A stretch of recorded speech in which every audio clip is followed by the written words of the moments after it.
Hi friends, welcome to my channel. आज हम बात करेंगे एडिटोरियल के जो इम्पोर्टेंट आर्टिकल है, the right to a fair trial and HPV vaccine campaign के बारे में। ठीक है, तो चलिए स्टार्ट करते हैं।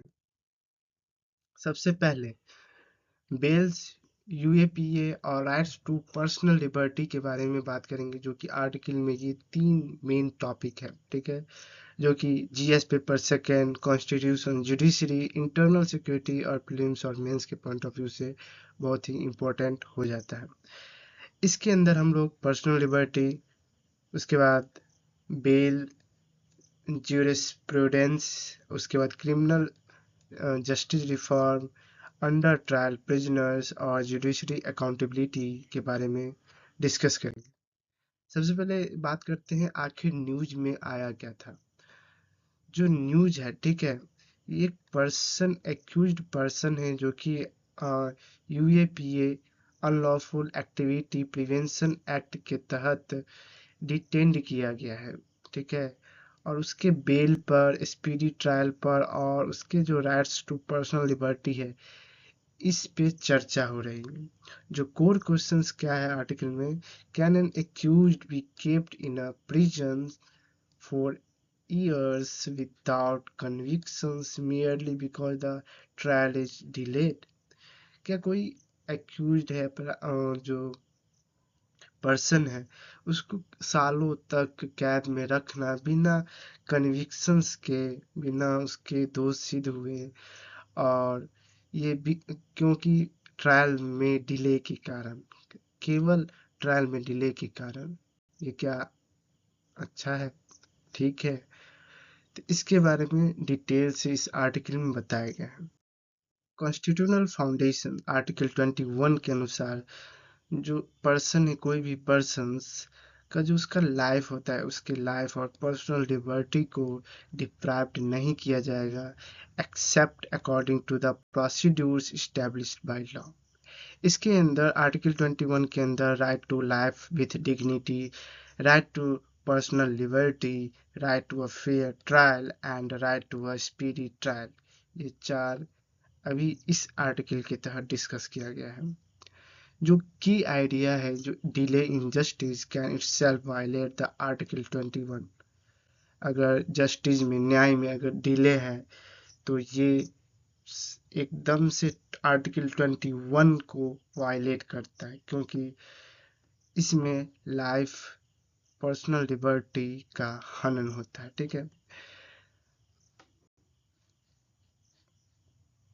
अब बात करते हैं what is bail. Bail normally हम लोग जानते हैं कि बेल होता है किसी को टेम्पररी रिलीज कर देना, एक्यूज्ड पर्सन को ट्रायल के दौरान या subject to the condition imposed by the court. ठीक है, इसका जो ऑब्जेक्टिव होता है पर्सनल लिबर्टी को प्रोटेक्ट करना, दैट इज आर्टिकल 21, और ensure the accused appears before the court, ये सुनिश्चित करना कि जो एक्यूज्ड है, मतलब जो दोषी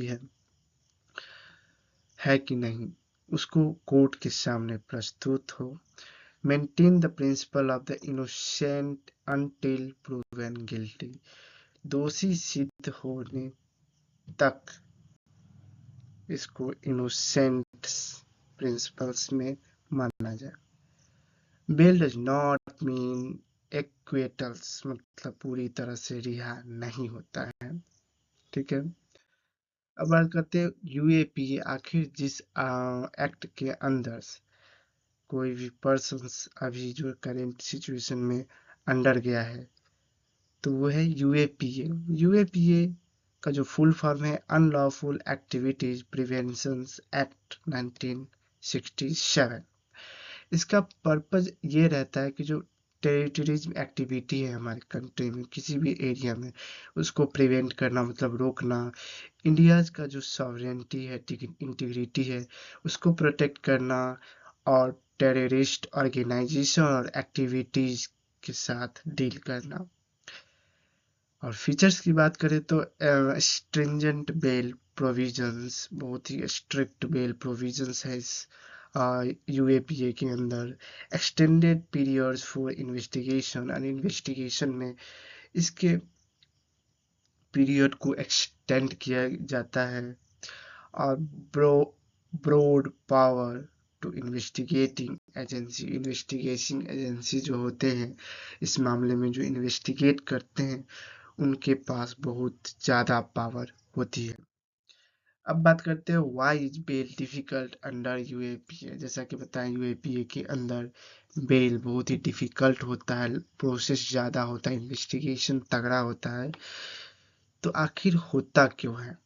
तो सेक्शन 43D5 यूएपी का जो सेक्शन है 43D5, इसके अंदर क्या क्या है, जो कोर्ट है वो क्या कर सकता है, ग्रांट नहीं कर सकता बेल अगर इट फाइंड्स अ प्रीमा फेशियल मतलब on the face of it, अगर ये प्राप्त करता है केस अगेंस्ट द एक्यूज्ड के अगेंस्ट कोई भी प्रीमा फेशियल्स केस अगर मिलता है कोर्ट को, तो ये बेल ग्रांट नहीं कर सकता court.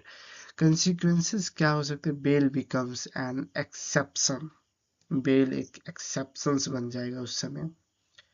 Many accused remains in jail for years before trial concluded, और इसके अंदर जो आरोपी को गिरफ्तार किया जाएगा, एक्यूज्ड को गिरफ्तार किया जाएगा, उसमें बिना ट्रायल से पहले इसको सालों तक जेल में रखा जा सकता है। ठीक है, अब बात करते हैं स्पीडी ट्रायल। स्पीडी ट्रायल जो कि एक फंडामेंटल राइट्स है, आर्टिकल 21 के तहत सुप्रीम कोर्ट ये कहा है इसेंशियल पार्ट ऑफ है। आखिरकार ये क्यों है? तो long detention without convictions effect liberties. जो स्पीडी ट्रायल है आखिर क्यों इसका प्रावधान किया गया है? क्योंकि जो लॉन्ग डिटेंशन है, ठीक है, वो कन्विक्शन के लिबर्टी को अफेक्ट करता है।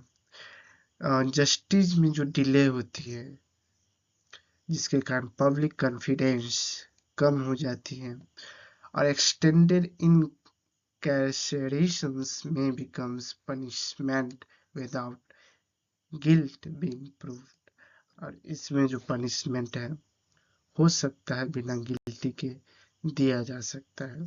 ठीक है, थोड़ा बहुत। अब बात करते हैं जुडिशियल डिबेट की। जुडिशियल डिबेट में एक और कहा गया कि जो लॉन्ग डिले है ट्रायल में वो फेवर होना चाहिए ग्रांटिंग बेल्स। ठीक है, उसके बदले बेल्स ग्रांट किया जाएगा। या personal liberty can not be suspended इंडेफिनिटली, अनिश्चितता तक जो पर्सनल लिबर्टी उसको सस्पेंड नहीं किया जा सकता। और दूसरा जो पॉइंट ऑफ व्यू है, जो सीरियसनेस ऑफ द ऑफेंस है, नेशनल सिक्योरिटी है, उसके कंसर्न के लिए इसको बहुत ही स्ट्रिक्टली कंसिडर्ड किया जाना चाहिए। और डिबेट है how should court balance the individuals liberty with national security. UAPA के अंदर जो कोर्ट है क्या इससे इंडिविजुअल लिबर्टी और नेशनल सिक्योरिटी को बैलेंस करेगी? ठीक है, जो रूल्स ऑफ लॉ है, ठीक है, इसका जो मीनिंग है, जो every person including the government is subject to the law. Law के अनुसार ही प्रत्येक पर्सन्स को ट्रीट किया जाएगा। इसेंशियल जो प्रिंसिपल है इक्वलिटी बिफोर लॉ, कानून के सामने सब बराबर है, सभी के लिए फेयर प्रोसीड्यूर्स होगा। उसके बाद इंडिपेंडेंट जुडिशरी है, नो आर्बिट्ररी डिटेंशन होगा, और बिना टाइमली ट्रायल के the rules of law is weekend. ठीक है, जो रूल्स ऑफ लॉ है वो कमजोर हो जाता है बिना टाइम पे ट्रायल ना हो तो। अब बात करते हैं चैलेंजेस का। जो इंडिया जो क्रिमिनल जस्टिस सिस्टम है इसमें कुछ मेजर चैलेंजेस जैसे कि huge backlog of court cases. जो कोर्ट केसेस जो है बहुत ही लंबे समय तक चलते रहते हैं और बहुत सारे डिले इन्वेस्टिगेशंस और प्रोसिक्यूशंस में डिले रहती है। उसके बाद लो जज टू पॉपुलेशन रेशियो के अनुसार जो जज की जो संख्या है वो बहुत ही कम है। ओवर बर्डन कोर्ट, और कोर्ट पर जो केसेस हैं, ठीक है, उसकी बर्डन ज़्यादा हो जाती है क्योंकि जजेस कम हैं। Slow disposals of special law cases को भी डील बहुत ही स्लो किया जाता है। अब बात करते हैं आर्ग्यूमेंट। कुछ सपोर्ट करते हैं स्ट्रिक्टली बेल प्रोविजन को और कुछ सपोर्ट करते हैं fundamental right that is called liberty को, ठीक है। तो एक तरफ है सपोर्ट करने वाले नेशनल सिक्योरिटी को सबसे पहले देखते हैं। Protection, prevent terrorism, stop witness intimidate, reduce the risk of evidence tampering and prevent absconding of the accused person. ये सब एक और का थॉट है। दूसरे सपोर्टर है कि जो लिबर्टी है, फंडामेंटल राइट है, ये कभी हनन नहीं होना चाहिए। N accused is presumed innocent until proven guilty. जब तक दोष सिद्ध ना हो तब तक एक्यूज्ड को इनोसेंट प्रिज्यूम किया जाना चाहिए। और जो long detention without trial violate 20 article 21। जो लॉन्ग डिटेंशन है बिना ट्रायल के, वो क्या करता है, आर्टिकल 21 का वायलेशन है। और justice should not be delayed indefinitely. और जस्टिस जो है, न्याय है, अनंत काल तक डिले नहीं किया जाना चाहिए, ठीक है। ये सब कुछ आर्गुमेंट थे। अब बात करते हैं second article that is called the HPV vaccination campaign के बारे में, जो कि पब्लिक हेल्थ गवर्नेंस से रिलेटेड है, ठीक है।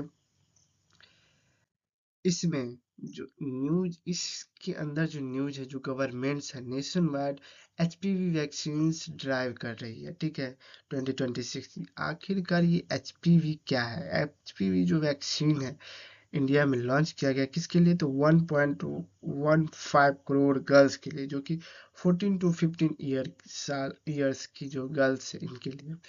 एम क्या रहता है? जो प्रिवेंट सर्विकल कैंसर को प्रिवेंट करने के, one of the leading causes of cancer death among the women, जो कि सबसे महत्वपूर्ण कॉज है वुमेन के अंदर, जो क्या कर सकते हैं, उनके डेथ का कारण बनती है।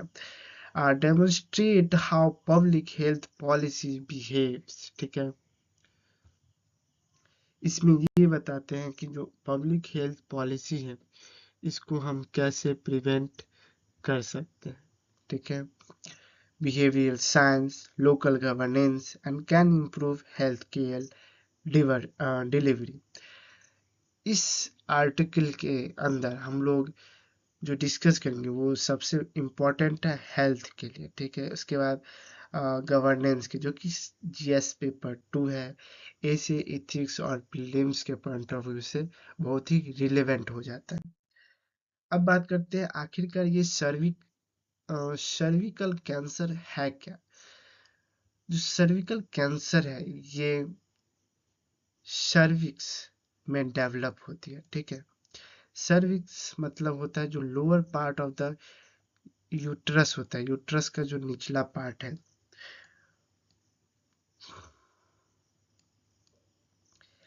इसमें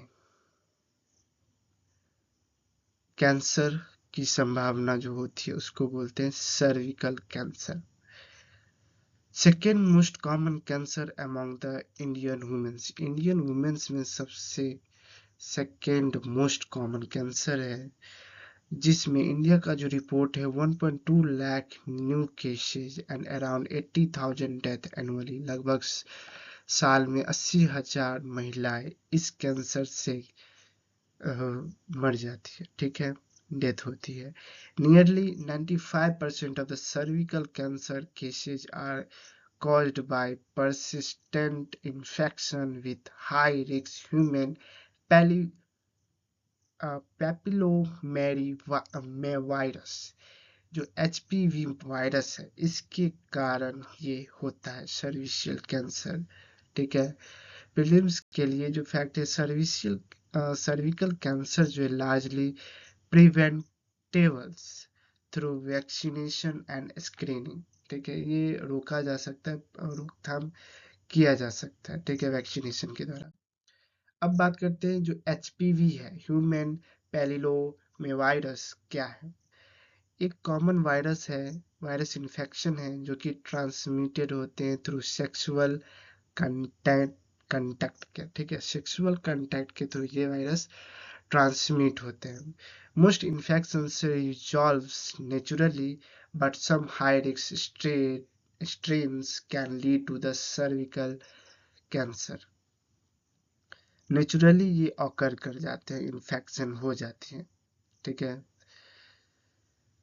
और ये खुद पे खुद रिजॉल्व हो जाता है। लेकिन कुछ हाई रिस्क स्ट्रेन जो है वो सर्विकल कैंसर का कारण बन सकती है।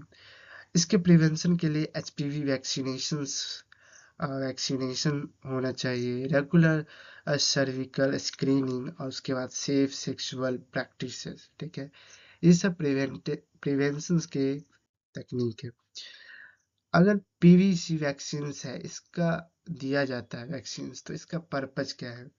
पर्पज यही है जो protect against high risk HPV strains जो कि मोस्ट सर्विकल कैंसर के लिए जिम्मेवार होता है, रिस्पॉन्सिबल होता है। और इसके अंदर 9 से 14 ईयर्स जो गर्ल्स होती है ये ज़्यादा अफेक्ट होते हैं। और इंडियाज में जो कैंपेन्स है वो 14 टू 15 ईयर ओल्ड गर्ल्स को फोकस्ड करके चलाया जाता है। इसका जो बेनिफिट है, prevent cervical cancer, reduce future disease burden and cost effective public health interventions। अब बात करते हैं जो एचपीवी वैक्सीनेशन में कुछ चैलेंजेस देखने को मिलते हैं, जैसे कि सोशल चैलेंजेस और एडमिनिस्ट्रेटिव चैलेंजेस। सोशल चैलेंजेस में लो अवेयरनेस है, जेंडर बियास है, उसके बाद cultural sensitivity around reproductive health. इसके अंदर जो सेंसिटिविटी है, कल्चरल सेंसिटिविटी गुप्त रखा जाता है और वैक्सीन से हेजिटेट करते हैं लोग, और मिथ्स अबाउट इनफर्टिलिटी, और इसके बारे में लोगों के अंदर ये डर है कि इनफर्टिलिटी हो सकता है, ठीक है। और एडमिनिस्ट्रेटिव चैलेंजेस है, school drop outs, remote populations और नोमैडिक कम्युनिटीज और पुअर हेल्थ रिकॉर्ड्स, ठीक है। डेटा ड्रिवन जो गवर्नेंस है, एडमिनिस्ट्रेटिव स्ट्रेटजी के तहत multiple database were integrated to identify eligible beneficiaries, जैसे कि राष्ट्रीय बाल स्वास्थ्य कल्याण कार्यक्रम RBSK।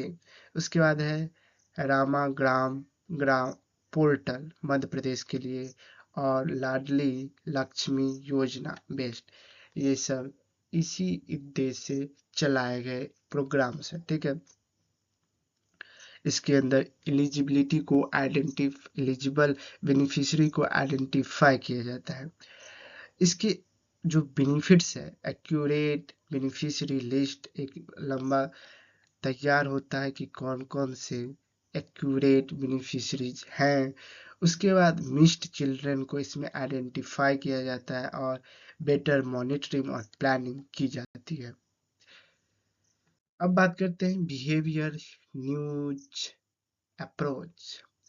जो न्यूज है, ठीक है, न्यूज बिहेवियरल इकोनॉमिक्स टूल्स है जो कि डिजायरेबल बिहेवियर को इंकरेज करता है बिना कॉर्जन के, ठीक है, बिना टकराव के।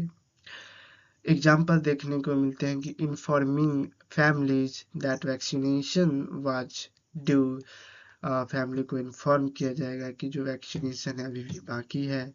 Repeated counselling for hesitated family, जो फैमिली हेजिटेट करते हैं वैक्सीनेशन करवाने के लिए, तो उसको रिपीटेड काउंसलिंग की जाना चाहिए, उनको बेनिफिट समझाना चाहिए, उसको बेहतर से बेहतर अंडरस्टैंड करवाना चाहिए, ठीक है। जो providing transport to vaccination centre जहाँ है वहाँ तक ट्रांसपोर्ट की व्यवस्था करवाया जाना, और public recognition of vaccinated girls और digital reminder for frontline workers, इन सभी के लिए ये बिहेवियरल इकोनॉमिक टूल्स है। अब बात करते हैं प्रीलिम्स फैक्टर्स क्या है। जैसे कि HPV है, HP का फुल फॉर्म याद रहे, इसका कारण से क्या होता है। जो HPV है, human papilloma virus, major cause of cervical cancer, ठीक है। और जो सर्विकल कैंसर है, आखिरकार ये कैसे ठीक होता है, तो mostly preventables through vaccination and screening के द्वारा ठीक किया जा सकता है, इससे बचाव है।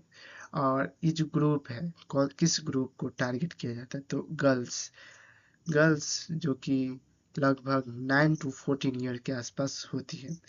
इसमें HPV की एक्सपोजर देखने को मिलते हैं। इससे पहले गर्ल्स को आइडेंटिफाई करना, उसकी वैक्सीनेशन लगवाना बहुत जरूरी हो जाता है। उसके बाद RBSK जो है, इसको क्या किया जाता है, RBSK का काम है जो अर्ली आइडेंटिफिकेशन करना, intervention for health condition in children.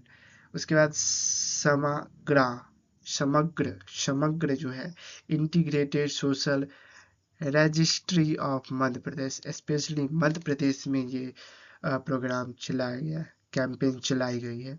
और जो न्यूज थ्योरी मतलब जो पॉजिटिव बिहेवियर्स को इनकरेज करना कि वैक्सीनेशन सर्विकल कैंसर के लिए अवेयरनेस फैलाना, ये सब क्रेज जो होता है बिना कंपल्सन के, ठीक है, बिना मजबूरी के। ये सब की फैक्टर्स है जो कि प्रीलिम्स पॉइंट ऑफ व्यू से बहुत ही इंपॉर्टेंट हो जाता है। अगर वीडियो अच्छी लगी हो तो चैनल जरूर सब्सक्राइब करें। चैनल बनाने के लिए और जो वीडियो बनाने के लिए बहुत मेहनत लगती है, इसीलिए सब्सक्राइब जरूर करें। Thank you for watching. जय हिंद।